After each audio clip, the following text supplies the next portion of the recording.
আসসালামু আলাইকুম ওয়া রাহমাতুল্লাহ। আমাদের প্রিয় নবী মুহাম্মদ সাল্লাল্লাহু আলাইহি ওয়াসাল্লামের পবিত্র বাণীতে এসেছে, ফরজ নামাজের সালাম ফিরিয়ে এই দোয়াসমূহের আমল করলে কিয়ামতের দিন হাসতে হাসতে জান্নাতে যেতে পারবেন এবং মৃত্যুর পরপরই আপনার কবরখানা জান্নাতে পরিণত হয়ে যাবে ইনশাআল্লাহ। দর্শক, এখন যে আমলগুলো বলবো তা প্রত্যেকটি সহিহ হাদিস দ্বারা প্রমাণিত। ফরজ নামাজের সালাম ফিরিয়ে রাসূল সাল্লাল্লাহু আলাইহি ওয়াসাল্লাম যে দোয়াসমূহের আমল করতেন সেগুলো আমি আপনাদেরকে এক এক করে বলবো, তাই ধৈর্য ধরে পুরো ভিডিওটি মনোযোগ সহকারে দেখুন। ইনশাআল্লাহ অনেক অনেক সওয়াবের ভাগীদার হতে পারবেন। হতে পারে আপনার একটি আমলই জান্নাতে যাওয়ার উসিলা। প্রিয় দর্শক, ফরজ নামাজ শেষে রাসূলুল্লাহ সাল্লাল্লাহু আলাইহি ওয়াসাল্লাম জামাতবদ্ধভাবে কখনো মোনাজাত করেননি, তবে তিনি তাসবিহ, তাহলিল, জিকির, আজকার, দোয়া পাঠ করেছেন। এরকম অসংখ্য হাদিস বিদ্যমান আছে। প্রত্যেক ফরজ নামাজের সালাম ফিরানোর পর রাসূলুল্লাহ সাল্লাল্লাহু আলাইহি ওয়াসাল্লাম ইমাম অবস্থায় কিবলার দিক থেকে ঘুরে মুক্তাদিদের দিকে মুখ ফিরিয়ে বসতেন। সহিহ বুখারী শরীফের হাদিস নম্বর 845। তো নামাজের সালাম ফিরিয়ে সর্বপ্রথম যে দোয়াটি পাঠ করতেন তা হলো, রাসূল সাল্লাল্লাহু আলাইহি ওয়াসাল্লাম প্রত্যেক নামাজ শেষে 3 বার আস্তাগফিরুল্লাহ, আস্তাগফিরুল্লাহ, আস্তাগফিরুল্লাহ বলতেন। হাদিসটি রয়েছে মুসলিম শরীফে, হাদিস নম্বর 1222। আস্তাগফিরুল্লাহ অর্থ হলো আমি আল্লাহর ক্ষমা প্রার্থনা করছি। আব্দুল্লাহ ইবনে আব্বাস রাদিয়াল্লাহু তাআলা আনহু থেকে বর্ণিত, তিনি বলেন, রাসূলুল্লাহ সাল্লাল্লাহু আলাইহি ওয়াসাল্লাম বলেছেন, যে ব্যক্তি সব সময় গুনাহ থেকে মাফ চাইতে থাকে অর্থাৎ আস্তাগফিরুল্লাহ পড়তে থাকে, আল্লাহ তাকে প্রতিটি সংকীর্ণতা অথবা কষ্টকর অবস্থা থেকে বেরিয়ে আসার সুযোগ করে দেন, প্রতিটি দুশ্চিন্তা থেকে তাকে মুক্ত করে দেন এবং তিনি তাকে এমন সব উৎস থেকে রিজিক দেন যা সে কল্পনাও করতে পারে না। আবু দাউদ শরীফের হাদিস। দর্শক, রাসূলুল্লাহ সাল্লাল্লাহু আলাইহি ওয়াসাল্লামের ফরজ নামাজের পরের 9টি আমলের মধ্য থেকে এই গেল প্রথম নম্বর আমল। তারপরে দ্বিতীয় নম্বর আমলটি হলো একটি দোয়া পড়তেন। দোয়াটি হলো, আল্লাহুম্মা আনতাস সালাম ওয়া মিনকাস সালাম তাবারাকতা ইয়া যাল জালালি ওয়াল ইকরাম। অর্থ, হে আল্লাহ, আপনি শান্তিদাতা, শান্তি অবতীর্ণ হয় আপনার পক্ষ থেকেই, আপনি মহত্ব ও মর্যাদার অধিকারী। এই দোয়াটি পড়তেন। মুসলিম শরীফের হাদিস নম্বর 1221। এই দোয়া পাঠের উপকারিতা হলো, হাদিসের ভাষা থেকে এটা স্পষ্ট যে নবী সাল্লাল্লাহু আলাইহি ওয়াসাল্লাম সালাত শেষ করার পর 3 বার ইস্তেগফার অতঃপর উপরোক্ত দোয়াটি নিয়মিত পাঠ করতেন। এই হাদিসের প্রতি আমল করলে রাসূল সাল্লাল্লাহু আলাইহি ওয়াসাল্লামের সুন্নতের অনুসরণ এবং তার একটি সুন্নতের উপর আমল করা হয়। আর রাসূলুল্লাহ সাল্লাল্লাহু আলাইহি ওয়াসাল্লামের অনুসরণ এবং সুন্নতের উপর আমল করা আল্লাহর ভালোবাসা, ক্ষমা এবং নৈকট্য লাভের অন্যতম শ্রেষ্ঠ উপায়। তাহলে গেল 9টি আমল থেকে দ্বিতীয় নম্বর আমল। তৃতীয় নম্বর আমলটি হলো সুবহানাল্লাহ 33 বার, আলহামদুলিল্লাহ 33 বার, আল্লাহু আকবার 33 বার এবং লা ইলাহা ইল্লাল্লাহু ওয়াহদাহু লা শারীকা লাহু লাহুল মুলকু ওয়া লাহুল হামদু ওয়া হুয়া আলা কুল্লি শাইইন কাদির। এই দোয়াটি একবার পড়ে 100 বার পূর্ণ করা। নবী সাল্লাল্লাহু আলাইহি ওয়াসাল্লাম বলেছেন, যে ব্যক্তি প্রত্যেক ফরজ সালাতের পর সুবহানাল্লাহ 33 বার, আলহামদুলিল্লাহ 33 বার, আল্লাহু আকবার 33 বার পাঠ করার পর এই দোয়াটি অর্থাৎ লা ইলাহা ইল্লাল্লাহু ওয়াহদাহু লা শারীকা লাহু লাহুল মুলকু ওয়া লাহুল হামদু ওয়া হুয়া আলা কুল্লি শাইইন কাদির একবার পাঠ করে মোট 100 বার পূর্ণ করবে, তার সমস্ত সগীরা গুনাহ মাফ হয়ে যাবে, যদিও তার সমুদ্রের ফেনা পরিমাণও হয়।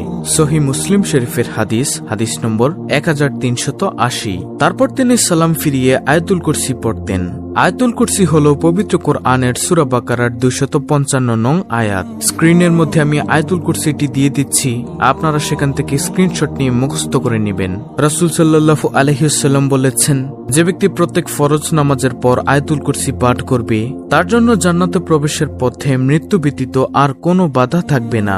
নাসাই শরীফের হাদিস নম্বর 9448, তাবরানী শরীফ হাদিস নম্বর 7832। তারপর তিনি পড়তেন, আল্লাহুম্মা আজিরনি মিনান নার। এটি পড়তেন 7 বার ফজর ও মাগরিবের পর। ফজর ও মাগরিবের পর যে ব্যক্তি আল্লাহুম্মা আজিরনি মিনান নার 7 বার পাঠ করবে, সে দিন বা রাতে সে ব্যক্তি মারা গেলে আল্লাহ তাকে জাহান্নাম থেকে রক্ষা করবেন। আবু দাউদ শরীফের হাদিস, হাদিস নম্বর 5080। তারপর তিনি পড়তেন সূরা ইখলাস, সূরা ফালাক ও সূরা নাস প্রত্যেকটি 3 বার করে ফজর ও মাগরিবের পর। রাসূল সাল্লাল্লাহু আলাইহি ওয়াসাল্লাম বলেন, সকাল সন্ধ্যায় এগুলো পাঠ করলে, অর্থাৎ সূরা ইখলাস, সূরা ফালাক, সূরা নাস প্রত্যেকটি 3 বার করে ফজর ও মাগরিবের পর এগুলো পাঠ করলে তোমার আর কিছুরই দরকার হবে না। সুবহানাল্লাহ। তারপর 7 নম্বর আমল, দুরূদ শরীফ 10 বার করে ফজর ও মাগরিবের নামাজের পরে পাঠ করা। যে ব্যক্তি প্রতিদিন ফজরের পর দুরূদ শরীফ 10 বার পাঠ করবে এবং মাগরিবের পর দুরূদ শরীফ 10 বার পাঠ করবে, সে ব্যক্তি কিয়ামতের দিন রাসূল সাল্লাল্লাহু আলাইহি ওয়াসাল্লামের শাফাআত লাভ করবে। সুবহানাল্লাহ। তারপরে 8 নম্বরে তিনি যে আমলটি করতেন সেটি হলো একটি দোয়া পড়তেন।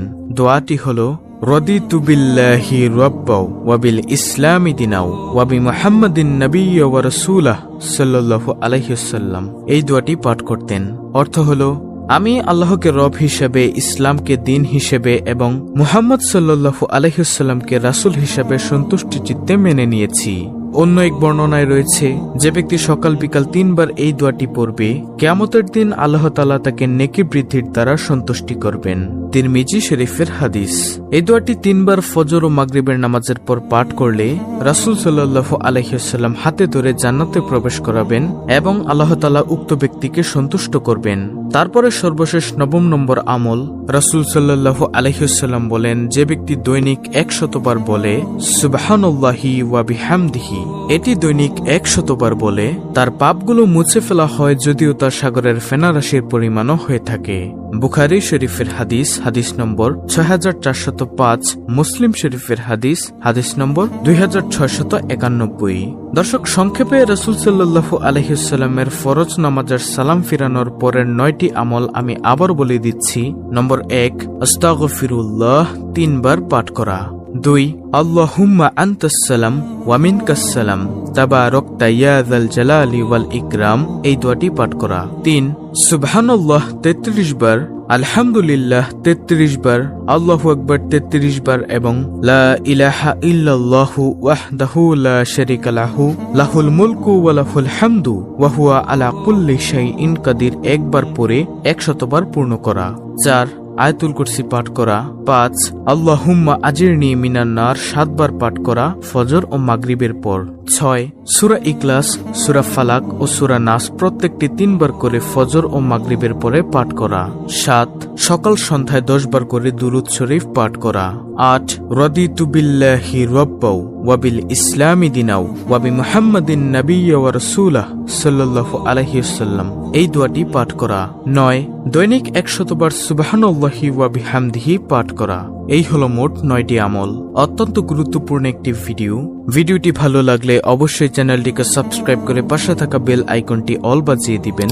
ভিডিওটিতে একটি লাইক দিবেন এবং কমেন্টে আমিন লিখবেন এবং অন্য মুসলিম ভাই বোনদের কাছে ভিডিওটি শেয়ার করে দিবেন, যেন তারাও দেখে শিখে আমলগুলো করতে পারে। আল্লাহ রাব্বুল আলামিন আমাদের সবাইকে উক্ত আমলগুলো যথাযথভাবে পালন করার তৌফিক দান করুন। আমিন।